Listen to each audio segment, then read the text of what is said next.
शांत रखा। भक्त जब वह बच्चा बड़ा हुआ,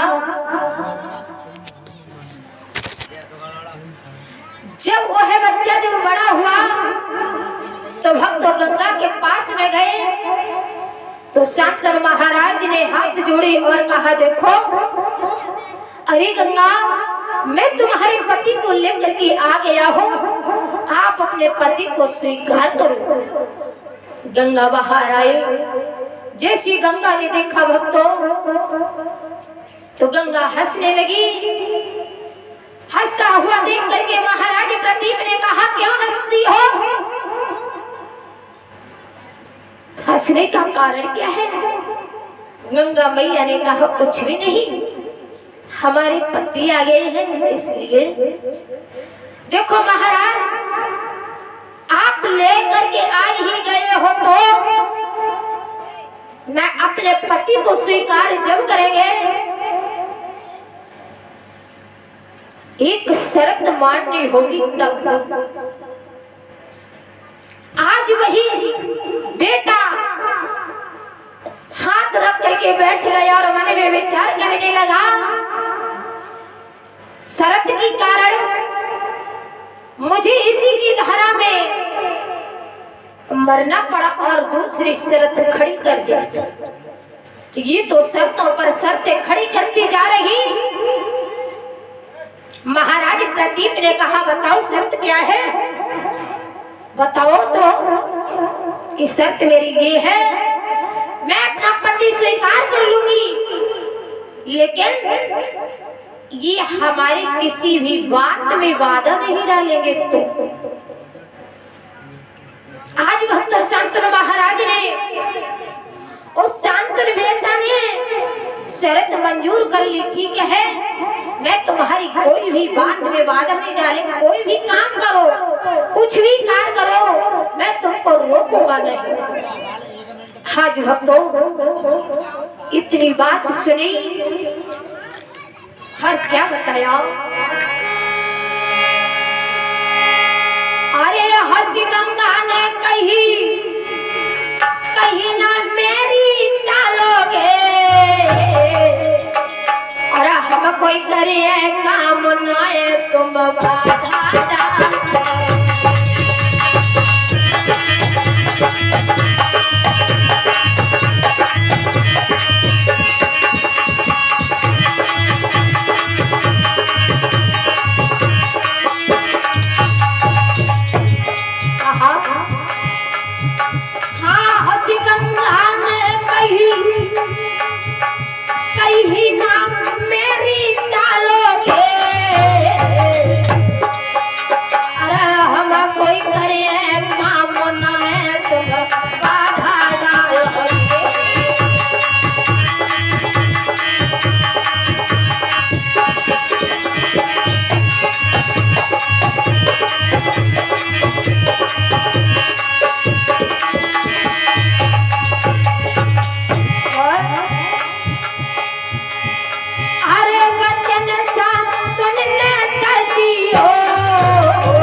जैसी ही वचन दिया है, ठीक है, मैं तुम्हारी बात मानता हूँ।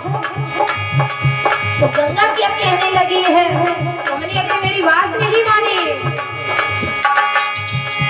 और फिर तड़प मर रह जाओ लौट के, तब होना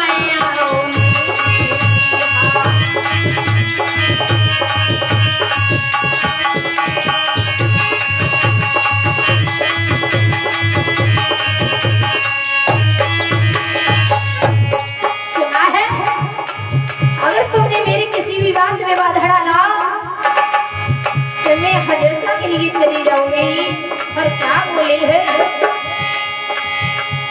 अरे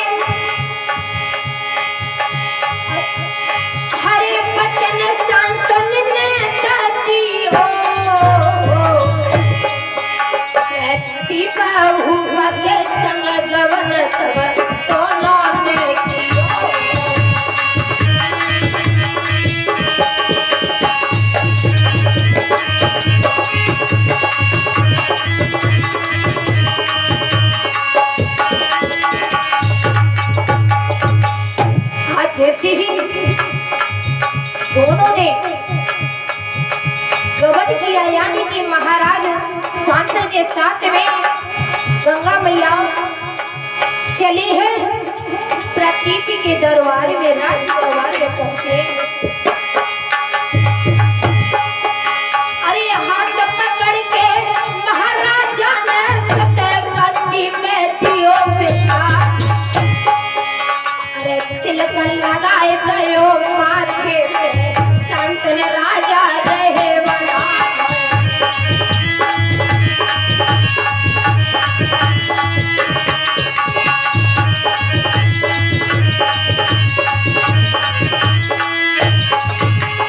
आज भक्तों महाराज प्रतीप अपने राज्य दरबार में लेके गए। जब गए तो भक्तों अब तो महाराज प्रतीप ने अपना बेटा स्वीकार कर लिया और उसके बाद में अपने जो राजसी वस्त्र से थे, राज्य सिंहासन था, वो शांतनु को दे दिया, राज्य तिलक लगा दिया और कहा आज के यहाँ से आप ही राजा हो। हज भक्तों शांतनु ऐसे राजा हुए, रोगी काया पर हाथ रखने से काया सही हो जाती थी। भक्तों इधर धीरे धीरे समय बीतता गया। कुछ दिनों के बाद में गंगा ने एक पुत्र को जन्म दिया। जब जन्म दिया तो भक्तों उस बच्चे को उठाया और उठा करके भक्तों अपनी गंगा की धारा में छोड़ दी। ऐसी कोई माँ होगी जो पहले ही बच्चे को जन्म देगी, जन्म देते ही धारा में बहा देगी या अपने से अलग कर देगी? और ऐसी कोई माँ होगी जिसका पति देखता रहेगा, घर वाले देखते रहेंगे? आज भक्तों वो महाराज शांतनु अपनी पत्नी की शर्त से मजबूर थे, वो कुछ कह नहीं सकते। आंखों से आंसू की धारा भक्त देखते रहे लेकिन कुछ भी नहीं कहा। जब धीरे धीरे भक्त इस प्रकार से उस गंगा ने एक नहीं दो नहीं भक्तों अपने धारा में 7 पुत्रों को बहा दिया। जब अपने धारा में 7 पुत्रों को बहा दिया, आज महाराज शांतनु के दिल में चैन नहीं पड़ा। जब चैन नहीं पड़ा तो भक्तों आज मजबूर होकर बोलना ही पड़ा। जैसे ही 8वां गर्भ धारण किया मैया गंगा ने, जब जन्म दिया, जन्म देने के बाद में भक्तों वो भी मांस का लोथड़ा लेकर के चली जा रही। मन में विचार करने लगे महाराज शांतनु इस प्रकार से अगर ये बहाती रहेगी, बच्चे को मारती रहेगी तो हमारा आगे राज्य कैसे चलेगा? हमारा बिल्कुल वंश मिटती जा रही, आगे हमारा वंश भी नहीं। समझ में नहीं आया, मजबूर होकर के आज महाराज शांतनु ने रोक ही लिया और कहा गंगा क्या कहते हो, क्या कर रही हो? तुम्हें बिल्कुल तरस नहीं आता? अपने बच्चे को जन्म दे करके अपनी धारा में क्यों डाल देती हो, क्यों मार देती हो? ऐसी भला कोई माँ होगी जो स्वयं अपने बच्चे को मार देगी?